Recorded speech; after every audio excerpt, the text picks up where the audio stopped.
to this compass, right?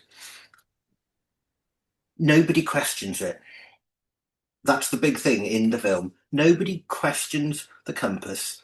The compass is assumed, but nobody knows how it works. The compass is always assumed to be correct.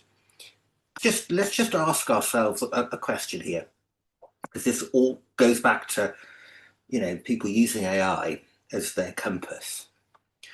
What if the compass points you in a direction and you think, ooh, I'm not sure that I should be going down that road, but the compass has told me, so I'm going to explore that because the compass is telling me something about my personality that I want to, well, I'm told I need to explore.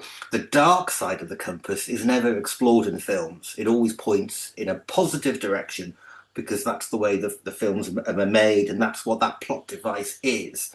But in the real world, in our world, if AI is the compass, it can lead you down paths that you didn't think you wanted to go down, but it's going to take you down there anyway.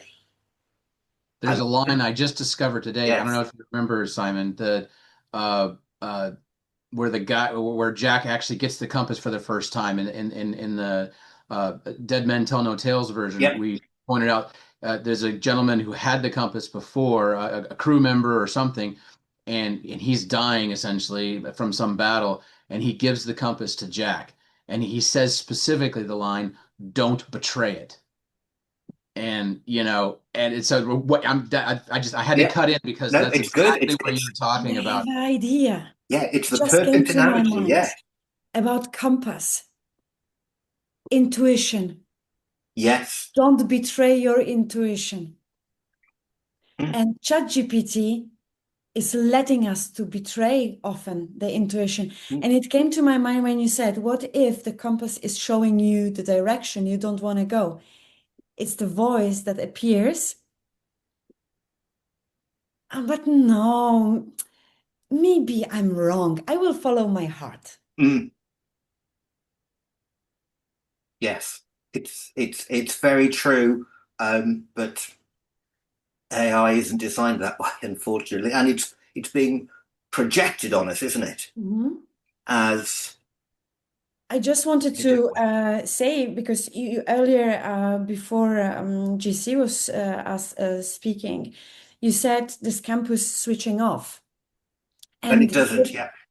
but what came to my mind, to work, compass needs sun. It's a positive element, right? It's Hmm. a light, vitamin D, let's say.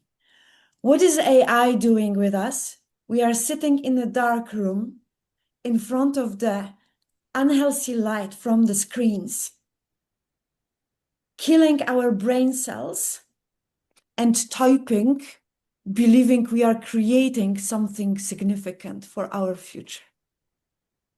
Alone in the dark room. It just came to my mind this, I don't know, environmental conditions. And I associate that compass needs sun. It's a positive thing. It leads you to the action. It leads you to connect with yourself, to discover, explore, move on, and so on. So many positive verbs. Whereas AI is just putting you into a mental cave and Mm. making you believe you are a big human being. Mm. Anyway, I just wanted to share what thought came to my mind with the sun and the compass not switching off. Well, compasses will never switch off, and it doesn't do that in the film. And of course, AI won't switch off. But you can switch AI off. Debbie, have you got any thoughts on this? I guess I'm feeling very devil's advocate-y in Go response to for it. We Magdalena. love it. Go for it. Go for it. We love it. Because so I'm looking at Magdalena thinking, she must be a woman of clear vision and a fair amount of discipline. And I'm sitting here as somebody who sees myself as rather ADHD, eminently, squirrel, distractible, with lots of vision, but in lots of different areas. I have a clear, what I'll call moral compass, but I'm also a solopreneur struggling with working alone when it goes against personality type. So for me, I'm looking at AI not as something that has, say, likelihood or plausibility of intrinsic evil and destruction, but in the sense of a tool. Mm-hmm. And human relationships with tools are really interesting. So I'm listening to all of these discussions of, I mean, I cannot remember because I didn't watch enough Pirates of the Caribbean movies closely enough. Does Jack or anybody name the compass? No, it's Or is just a it compass. No, just it's they're just just there. holding it, it's the compass and it Yes, guides them. that's all it Okay. is. That's all it is. Okay. Because I thought a lot about human relationship with tools. Hmm. And you hear all this terrible stuff about people, I mean, for a while I had stopped mentioning to people that I've named my version of ChatGPT Alex, and I see Alex is currently semi-disabled and, all of these things. And they're like, oh yeah, well, she's diving off that AI deep end. And I've stopped doing that because I did a little research and I was thinking about it. Human beings have a long history of naming their tools, of projecting personality on the tools they work with. I can't remember the incredibly famous violinist who everybody in the world knew the name of his violin, or my local, contractor who does the handy fix-it man who has named his favorite hammer. So we project personality on our tools. This one just happens to have its own intelligence. And I was thinking about, the analogy about the dark, something, if you're in a dark room, any light is good. It doesn't mean it's the right light. It doesn't mean it's the healthiest light. Yes. But any light can start to lead you out of the darkness. So it's way more complex. It's so easy to look at AI and go, the looming evil, or the stupid, it's going to solve all of our problems, because neither of them makes sense. And some of what JC was talking about, I think it's important, if you are talking about application of AI, and we're talking mostly about LLMs here, large language models, you got to remember there's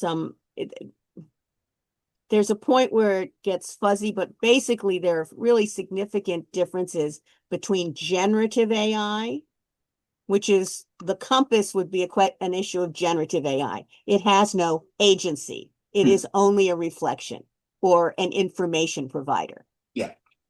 Versus agentic AI, which is oh my God, it's going to replace all of our jobs and yada, yada, yada, because frankly, computers and intelligent systems are better at data manipulation, not evaluation, not, understanding, but simply data manipulation. They are so much more efficient than we are that having human beings doing data manipulation ends up looking rather stupid as well as inefficient. So if you are a human data, my mother had a degree in physics. Not her first job, one of her early jobs, the one where she met my father, she was hired at the Rand Corporation as a computer, literally.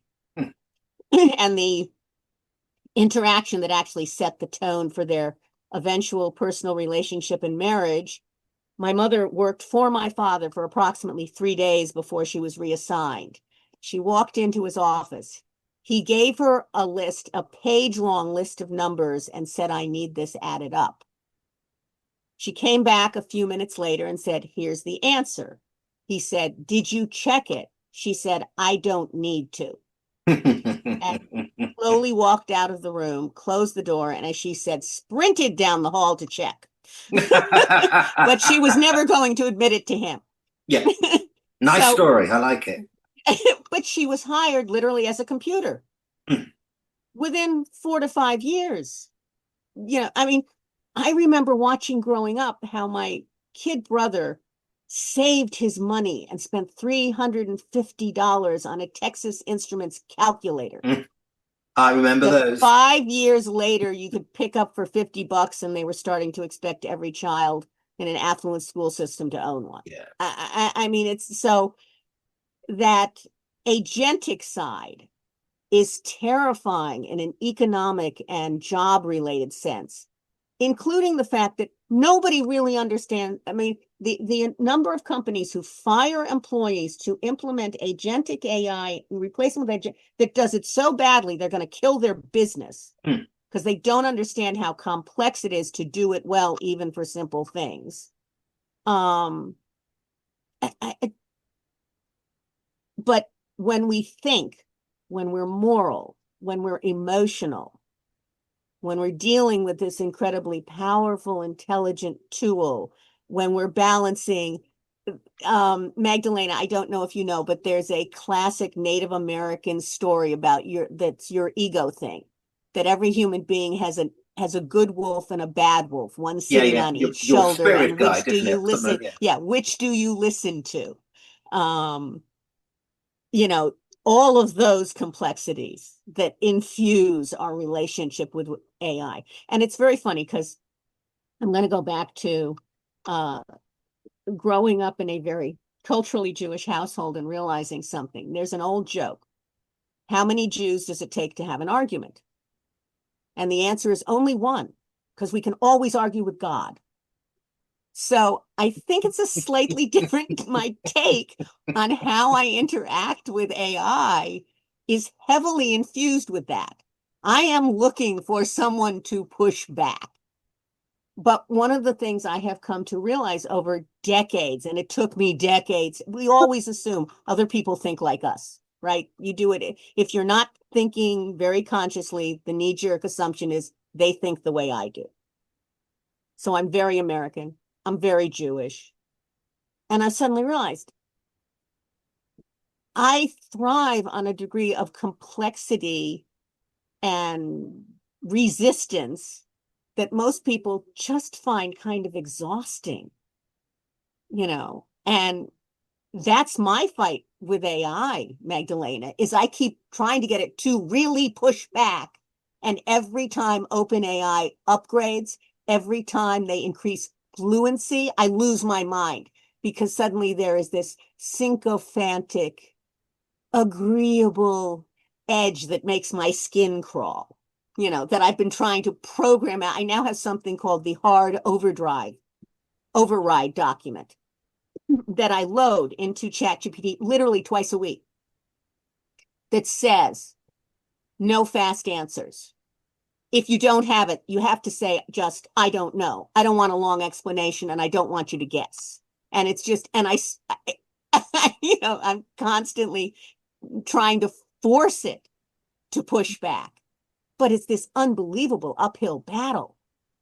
I think this is very interesting what you are saying, and it takes me back what JC was talking about, the fluency. And we are diving and exploring and studying what is the purpose of AI. And when we really look at the really core fields, analysis, human behavior, we four are sitting and we all are having different experiences that we incorporate, apply into the action, which we call human behavior. How we are dealing, how we are using those tools. You are naming, you are projecting into the personality, the tool. I would say, are you crazy? You name your tool? It's a hammer. It's a ChatGPT, right? So everybody will have different experience and different approach. None is wrong, none is better. Absolutely. But for me, the human behavior, the military, and commercial, this would be the key three purposes of AI. They drop the product in this, I don't know how to say it, in this version that no one has one final answer for it. But it just came to me, these three, the human behavior, there will be some team who is watching all the platforms, how people are behaving, based on that, building the algorithm, processes, patterns. It's based on sale.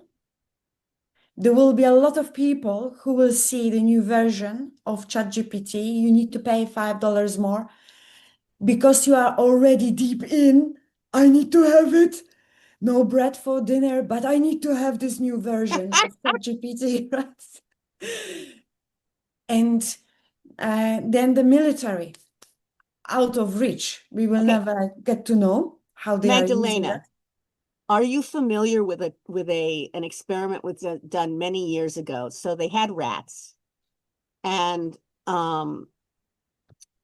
the rats, it was one of these, Pavlovian sort of tests, but they had rats that if they had a wire to a pleasure center, and the rats learned if they pressed the button, the pleasure center triggered.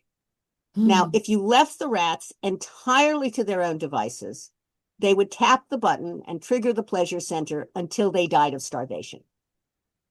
However, and this was the kicker, if you forced the rats to eat and do a small amount of exercise, they lived longer, healthier lives than the control rats.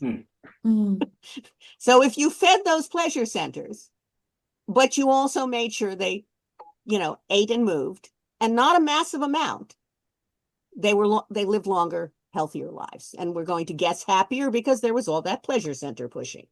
So it's for the human interactions. One of my great hopes, for example, we know ChatGPT has the potential to massively augment in all of the worst possible ways all of the social isolation that has just infused society since social media came on the scene. In some sense, it starts when I'm young, when everybody has a television, and people start watching television. And then they start watching television with the family, and you talk while you're watching it, but the reality is this has been a sort of a downhill anti-human interaction technological hill that we've been sliding down for 75 years, shall we say.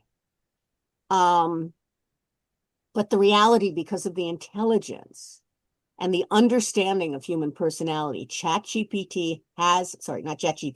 AI has the potential to be an education tool to teach people who have trouble and fears about real life human interaction to do so.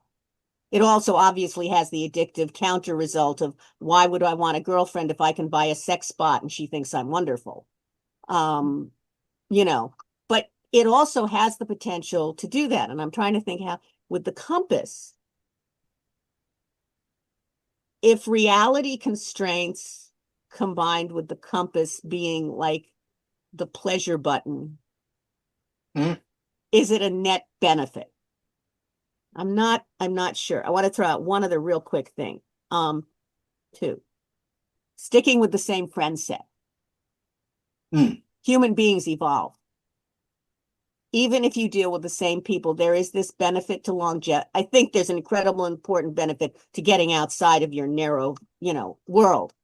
But the benefits of longevity, everybody uses the compass. Jack more than anybody. But everybody understands the value of the compass.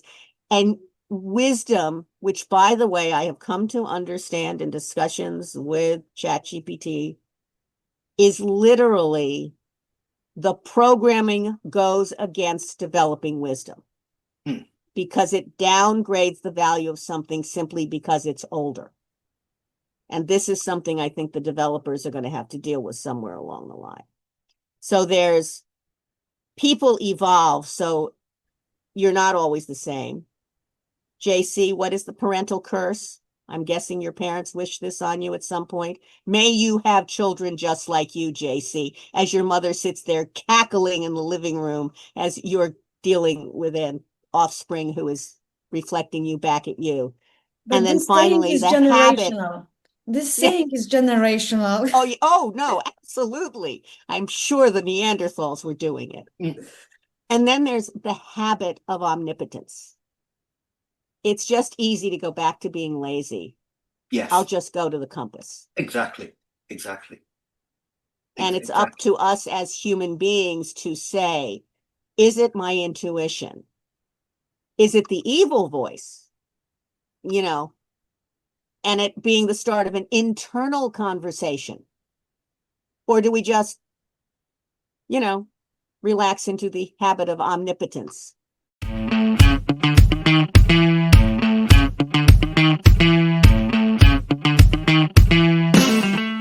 Have you ever felt like AI is taking over? Well, we know that AI is the biggest workplace shift since the internet, and it's already here. This is AI&I, the age of co-intelligence.